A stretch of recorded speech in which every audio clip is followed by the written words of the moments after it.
Selamat pagi Mr. dan teman-teman.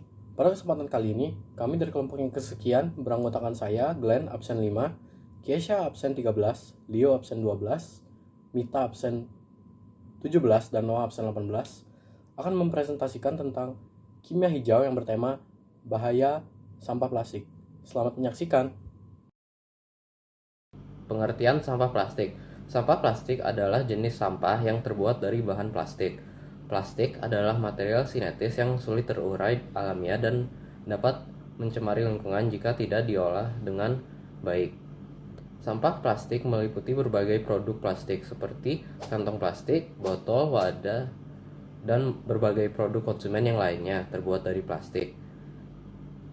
Penumpukan sampah plastik yang berlebihan dapat menyebabkan masalah lingkungan, termasuk pencemaran lautan dan gangguan ekosistem. Oleh karena itu, pengolahan sampah plastik dan upaya untuk mengurangi penggunaannya menjadi penting untuk menjaga lingkungan dan keberlanjutan bumi. Selanjutnya adalah dampak dari sampah plastik. Jadi dampak global dari sampah plastik yang pertama adalah adanya pencemaran tanah. Sampah plastik mengandung racun yang dapat membunuh hewan pengurai, contohnya seperti cacing. Selain itu, sampah plastik bisa mengganggu jalur air sehingga sulit untuk diserap oleh tanah. Dua dampak tersebut dapat membuat kesuburan tanah terganggu. Dampak yang kedua adalah pencemaran air. Plastik dapat mengganggu habitat ikan dan tumbuhan di laut. Sampah plastik dapat menjerat hewan-hewan seperti penyu dan lumba-lumba, serta ikan-ikan lainnya. Tidak hanya menjerat, tapi jika dimakan, hewan-hewan tersebut dapat mati. Selain itu juga dapat meracuni hewan-hewan laut lainnya. Dampak ketiga adalah adanya pemanasan global. Dalam proses produksinya, sampah plastik banyak menghasilkan gas rumah kaca ke atmosfer. Selain itu, untuk mengubah minyak bumi menjadi plastik, diperlukan proses pembakaran yang bisa berkontribusi dalam masalah gas rumah kaca.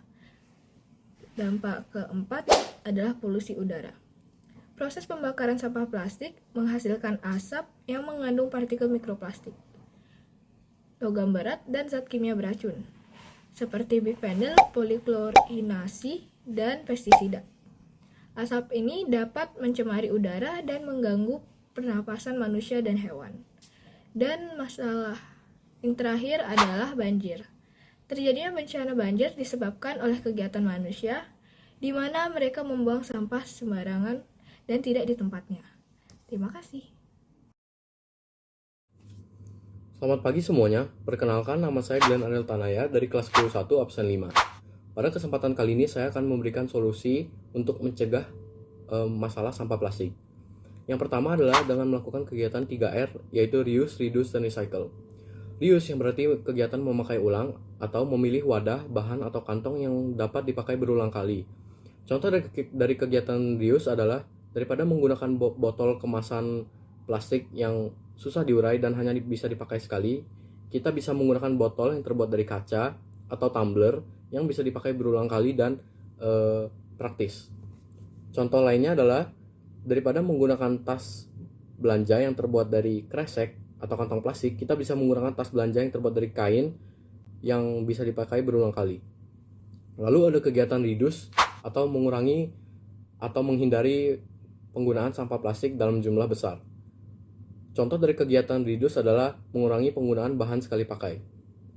Lalu ada kegiatan recycle atau mendaur ulang, yaitu proses di mana bahan-bahan yang sudah tidak bisa dipakai lagi menjadi bahan yang baru dan bisa dipakai untuk kehidupan sehari-hari.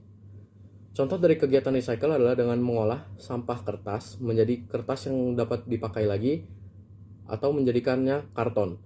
Lalu kegiatan terakhir yang bisa kita lakukan untuk menghindari penggunaan sampah plastik adalah dengan memisahkan sampah organik dan non-organik untuk memudahkan kegiatan recycle. Sekian dari saya, terima kasih. Selanjutnya saya akan membacakan 12 prinsip kimia hijau dalam mengurangi penggunaan sampah plastik. Yang pertama, kimia hijau untuk mengurangi penggunaan plastik. Penerapan prinsip kimia hijau untuk mengurangi penggunaan plastik. Yang kedua, bahan alternatif yang ramah tamah. Pengembangan bahan pengganti plastik yang lebih ramah lingkungan. Yang ketiga, inovasi dalam plastik biodegradable. Penelitian dan pengembangan plastik biodegradable yang dapat terurai di lingkungan. Yang keempat, recycle dan daur ulang sampah plastik. Mendorong plastik daur ulang dan penggunaan kembali plastik. Yang kelima, pengurangan limbah plastik. Mengurangi limbah plastik dengan mengurangi penggunaan dan pengelolaan yang bijak. Keenam, edukasi publik. Meningkatkan kesadaran masyarakat tentang dampak plastik dan solusi ramah lingkungan. Yang ketujuh, regulasi dan kebijakan. Pengembangan regulasi dan kebijakan yang mendorong pengurangan penggunaan plastik.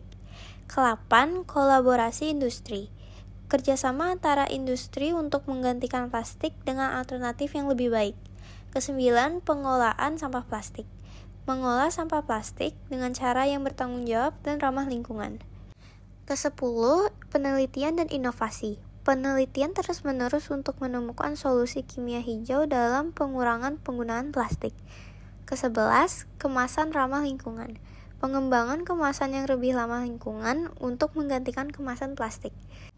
Yang terakhir, penurunan penggunaan plastik sekali pakai, mendorong penurunan penggunaan plastik sekali pakai dalam produk-produk konsumen. Teknologi memainkan peran yang penting dalam perkembangan kimia hijau atau green chemistry.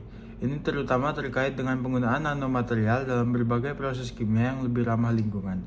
Berikut adalah beberapa peran penting nanoteknologi dalam kimia hijau. Yang pertama, katalis nanoteknologi. Nanomaterial seperti nanopartikel logam atau nanokatalis dapat digunakan dalam reaksi kimia untuk meningkatkan efisiensi reaksi dan mengurangi limbah. Mereka dapat menggantikan katalis konvensional yang mungkin kurang ramah lingkungan. Yang kedua, penggunaan bahan baku terbarukan. Nanoteknologi dapat digunakan untuk mengembangkan bahan baku terbarukan dengan efisiensi yang lebih tinggi. Misalnya, nanomaterial dapat digunakan dalam proses konversi biomasa menjadi bahan kimia yang bernilai. Yang ketiga, pemurnian air dan udara. Nanoteknologi digunakan dalam pengembangan bahan adsorpsi dan membran nanoteknologi untuk membersihkan air dan udara dari polutan dan zat bahaya. Yang keempat, pengemasan ramah lingkungan. Nanoteknologi memungkinkan pengembangan bahan pengemas yang lebih ramah lingkungan, seperti film nanokomposit, yang dapat memperpanjang umur simpan produk makanan tanpa penggunaan bahan pengawet kimia. Yang kelima, efisiensi energi. Nanomaterial dapat digunakan dalam pengembangan bahan baterai dan sel surya yang lebih efisien, membantu mengurangi ketergantungan pada bahan bakar fosil. Yang keenam, reduksi limbah berbahaya. Nanoteknologi dapat digunakan untuk mengurangi pembuangan limbah berbahaya dalam industri kimia, dengan menghasilkan produk yang lebih bersih dan lebih sedikit limbah beracun.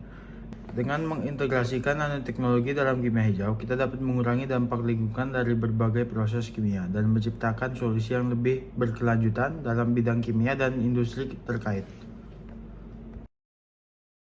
Dapat disimpulkan bahwa bahaya sampah plastik sangatlah berbahaya dalam kehidupan kita sehari-hari. Banyak sekali dampak negatif yang dapat ditimbulkan dari sampah plastik. Dengan banyaknya sampah plastik yang ada, alangkah baiknya kita untuk mengurangi penggunaan sampah plastik atau kita bisa mendaur ulang sampah plastik tersebut. Agar kelestarian lingkungan tetap terjaga, kita bisa menerapkan nanoteknologi dalam perkembangan kimia hijau.